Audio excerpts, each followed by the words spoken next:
Hey everyone, I just wanted to touch base with you guys. This is a video that's going to be more for just unit conversions. And so I want to point out to you all that, as we go through this semester, there are certain things that I expect you guys to know and to understand.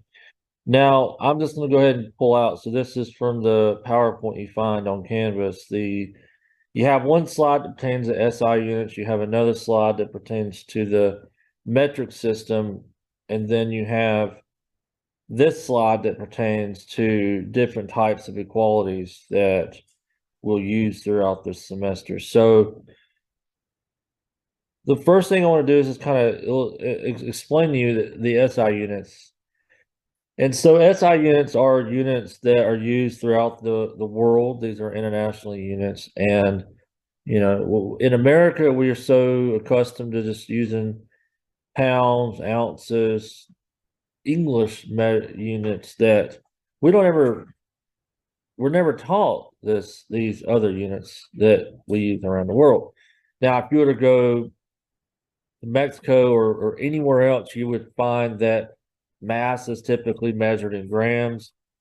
In this particular case, the SI unit is kilograms. Length is another unit, and we in America use English units, which would be the inches specifically, but in other parts of the world they use meters, centimeters. They use a meter stick, whereas we would use a yardstick. Time is seconds. I think everyone uses seconds throughout the world. I don't, especially here, we use seconds all the time. Temperature Kelvin is a not a common unit to use, but that is the SI unit. In America, we use Fahrenheit, and everywhere else they would use Celsius. A good example would be when I got off the airplane in Vancouver. I looked at temperature. I was curious because it was January. It said 0 degrees. Now in my mind, I was thinking Fahrenheit because that's what I'm used to seeing. But reality is that that's actually 32 degrees Fahrenheit. So it wasn't as bad as I thought it was. Mole is a unit that we're getting into now, and then you have the other two, which is not necessary for us. So the first lab we talked about King Area drinking chocolate milk. I'm not going to get into great a detail here, but I will make a comment in that you do need to know how to convert between these units. And so you have the base unit, which is that line in the middle. K is kilo, H is hecta, big D is deca, deci, centi, milli. And then you go beyond that, you get to be in micro, you get to be in nano, and then pico, femto. We don't ever really use pico, femto. There's another unit that's called angstroms, but again, we don't use angstroms. That would be something that you would use in biochemistry if you take that course. So, but for this particular course, it's possible you could go down to nano, which you will see nano used later in the semester. So now I want you to look at the milli, the meaning of it. We will look at micro, and then we're also going to look at the nano. Now, if you pay attention to the exponent here, the exponent changes by a difference of 3. Now, 10 to the third power is relatively, it's 1,000, okay? So as you go from milli to micro, you go down 1,000 because it's 1,000 times smaller. Then in going from micro to nano, that's another 1,000 times smaller. So anytime we're working with unit conversions, now this is where this other chart comes into play. It gives you the different equalities that we oftentimes use. So in this particular case, if I said milliliters, 1 milliliter would be equal to 1,000 microliters. 1 microliter would be equal to 1,000 nanoliters. All right. So, what conversion factors should you know? What conversion factors could you just simply write down and to look back at later? So anything that's in the metric system, you need to know that. Now, anything that's on the outside of the metric, which is dealing with US or metric US, that is, depends on where, who your instructor is and what they tell you as to whether you know it or not. So I'm going to put a star beside the ones that you ought to know. Most of these you'll know some of these already. Right. Now I'm going to put a little 3 dots beside this one here because this is one that has created an issue. It's because sometimes you get them flipped, and when you flip the equality, you really create a problem that you got to pay attention to and try to prevent from happening. So I'm going to show you an example here of where that takes place. And this was in a previous video that was posted, and this was a problem that there was a couple problems here that we covered. So this is an example where we convert miles into, let's see here, miles into centimeters. So I'm going to go ahead. We're just going to start over on a new page here, and I'll go back and make that as a reference page in just a second. So you have 2 miles, converting that into centimeters. All right. So what we need are some road maps here to get us to the centimeter mark. So there's a couple ways you can do this. You can convert miles into feet. All right, feet can be converted into inches, and inches can be converted into centimeters. All right, that's one way of doing this. A mile can be converted into a kilometer. That's a kilometer can be converted into meters and then down into centimeters. Now I'm going to go back to this.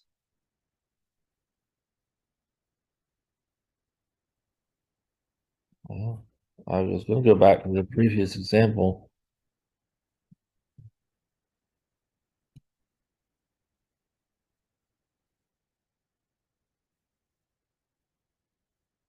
Okay, let's see here. Okay, I think I found it. Wow. Okay, here it is. So here's a part where we cover from miles into inches. All right, and then we'll take that further in just a second. So here's the other part. So I converted miles to kilometers, to meters, and then to centimeters. So I need the conversion factors to do that. So I know there's 0.62 miles in a kilometer. All right, that goes back to the PowerPoint here. So this shows you 0.6214 miles in a kilometer. And so you could use the 1.4 on the 0.62. That's fine. And that's probably the best course of action there because that's an exact number and you don't really want to change an exact number. But I didn't do that in this calculation. So we're going to roll with what we have here. So we're going to take the 2 and divide out the 0.62 kilometers there, and that will cancel out the miles, and that gets you into the units for kilometers. Now the second thing we're going to do is convert kilometers into meters. So there's 1,000 meters in a kilometer. So we're going to take this number here and you're going to multiply it by 1,000, and then we're going to go from meters to centimeters. There are 100 centimeters in a meter, so you can multiply that number by 100. All right, so you can see here the math. So the final answer ends up becoming this pretty large 222,580.6452. That's the answer. All right. Now that answer the best answer? No, it's not, because the value 2.0 has 2 significant figures in it. And so what we want to do is we want to convert this into 2 sig figs. Now the only way you can do this is to convert it into scientific notation. So doing that, you're just going to jump back to the right of the first whole number. So 1, 2, 3, 4, 5. So it's going to be 3.2 times 10 to the 5th. And that is your final answer for this specific example. All right. Now, going back to the other example. So we're going to go from miles to feet to inches to centimeters. So we're going to go some miles. So the conversion factor for miles to feet are there 5,280 feet per mile. The next one will be going from feet to inches. There are 12 inches in a foot.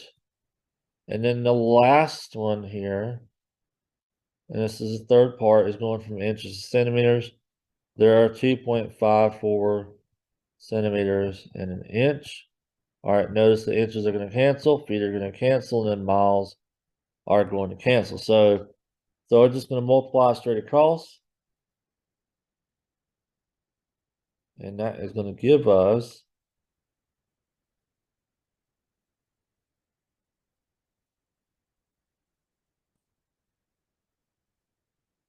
321,868.8 centimeters.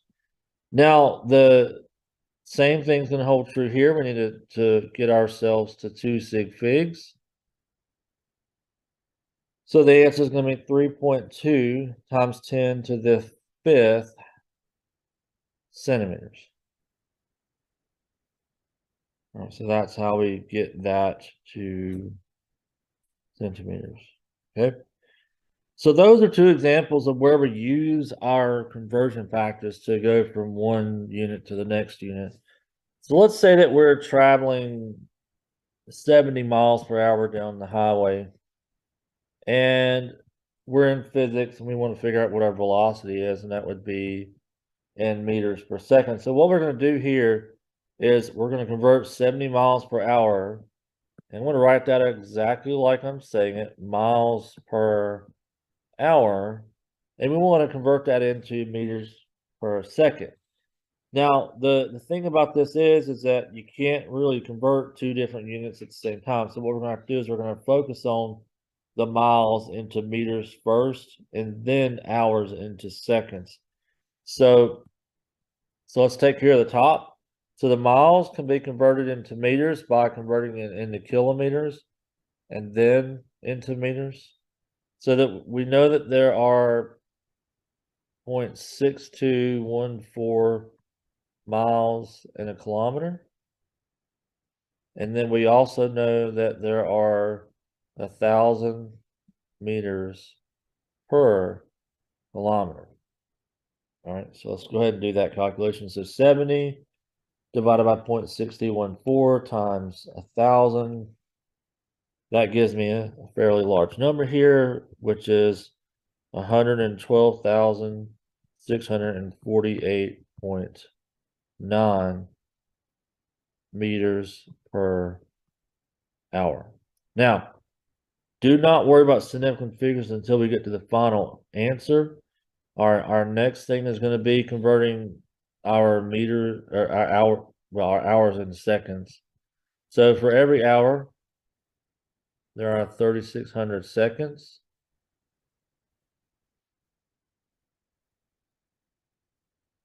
All right. So we're going to take this number, I'm going to divide it by 3,600. And that gives you 31.29 meters per second. All right. Again, we want to convert this into the correct number of sig figs. So based off the number that I have here, 7 is the only one that's significant. So we only want 1 sig fig, which is going to be simply rounded it down to 30 meters per second. So that would be our final answer there. All right, so recap is when you convert in two different units, focus on one unit. In our case, we focused on miles and converted it into meters. And then we took hours and converted it into seconds, and then you correct for the right number of significant figures. All right. So that's what I wanted to do with you guys in terms of just simple unit conversions. All right. So when you are working your unit conversions, what you probably want to do is have a chart like this out, make a flashcard, write down some basic things that you need in order to do this, and start setting yourself up with some roadmaps like I've done here. What the roadmaps do is they just help to guide you, and so you have some direction as to which way to go. So, all right, if you guys have any questions, shoot me a comment or send me an email. Thanks.